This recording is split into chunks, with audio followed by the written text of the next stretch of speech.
Hey guys, welcome to TekdGeek.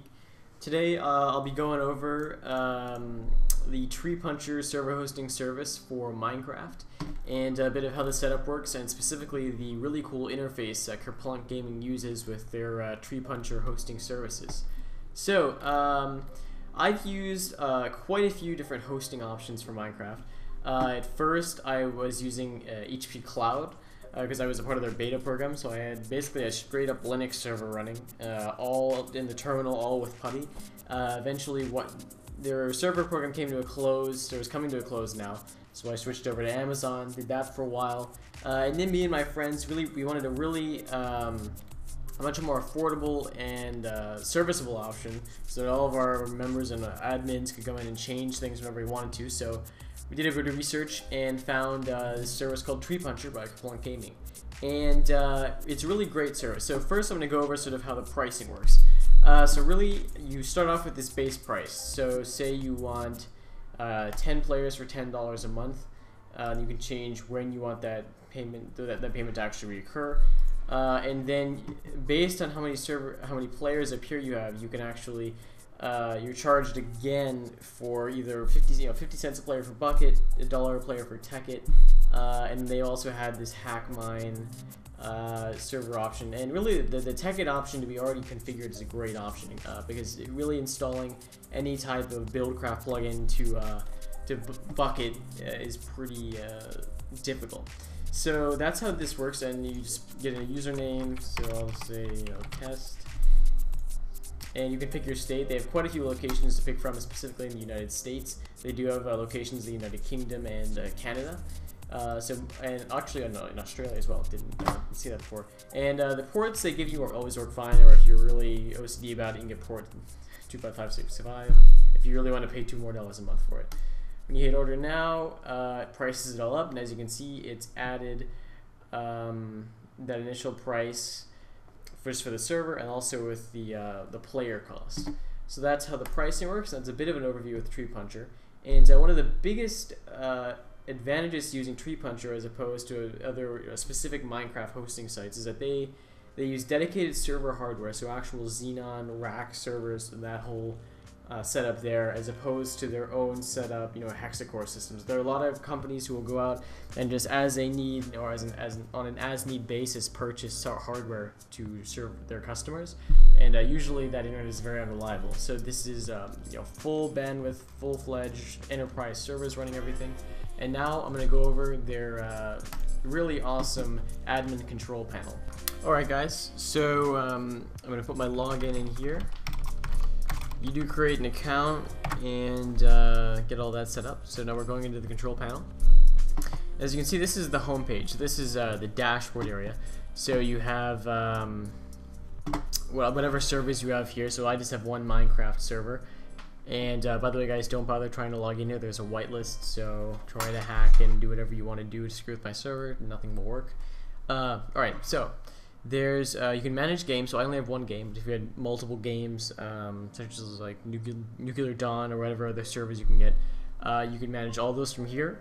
There's voice management, so they actually have their own voice software. So if you want to talk to everyone in your server without using Skype or some other service, you can do it all through Kerplunk. And they're also this is something that was common in HP Cloud and other really high-end server areas. Is the ability to manage server instances and game instances with multiple people. So if you ever use Squarespace, say at a similar instance like this, so I can actually, I click on this, I can create accounts for my friends if I want them to be able to administer the server. So I can create a sub-user and do that. So in terms of the overall server overview, that's what you see. You can see the status if it's online, how many players are on there. And then here is where you can either reinstall, which does not clear the entire thing, I found.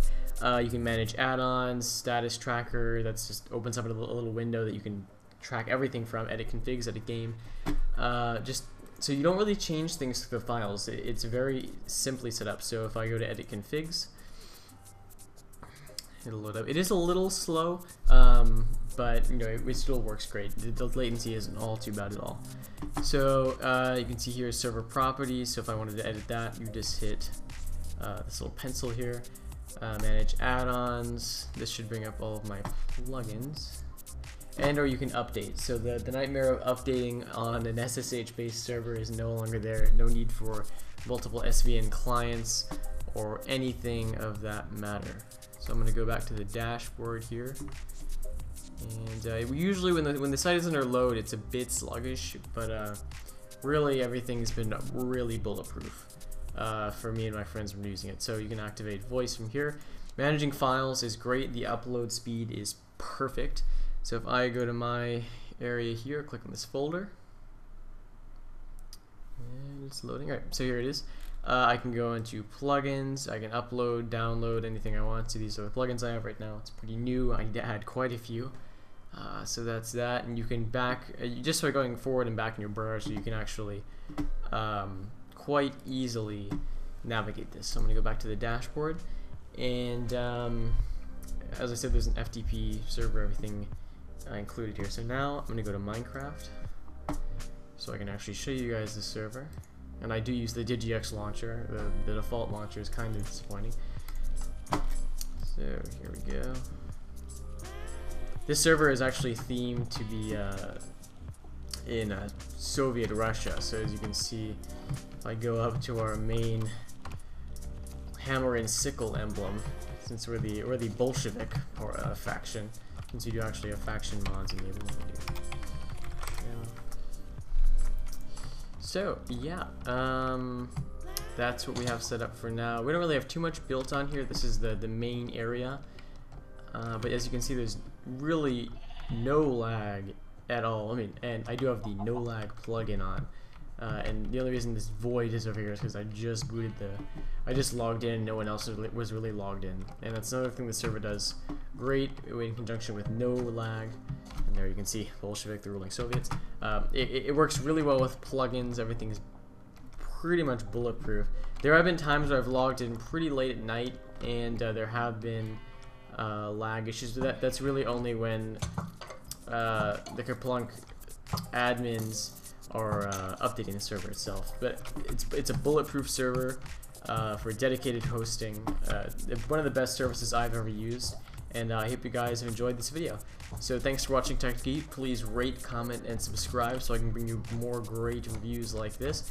And I hope I can get some either high-end NVIDIA hardware in here or Ivy Bridge hardware in if we really get the views and the subs going. The subscribe, I really need people to subscribe at this point. I know like a lot of people are watching videos. Just if you guys can subscribe, I'd really appreciate it. And thanks again for watching TekdGeek, guys. I'll catch you later.